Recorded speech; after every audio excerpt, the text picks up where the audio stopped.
da muka dawo karfi da yaji shakan mutuwa kai mana har muka tafi saboda ainihin tarbiyyata zibina da aqidata kwata-kwata ba ɗaya take da kwankwasa ba, amma saboda shakan mutuwa da aka yi mana a gidanmu muka rasa yadda zamu kan dole kaddara ce kurin ta sa muka je muka da kwankwaso, amma layin ba ɗaya bane ba kwata-kwata. Mu jama'a muka saka a gaba, su kuma aljihunan su suka saka a gaba.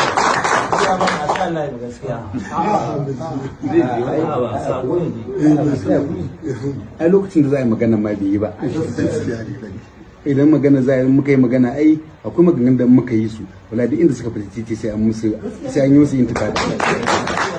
Wallahi akwai maganganun da muka yi sai an yi musu intifada. Kun san dai intifada, in dai muka yi maganganun sai an yi musu intifada, saboda haka lokacin magana bai yi ba.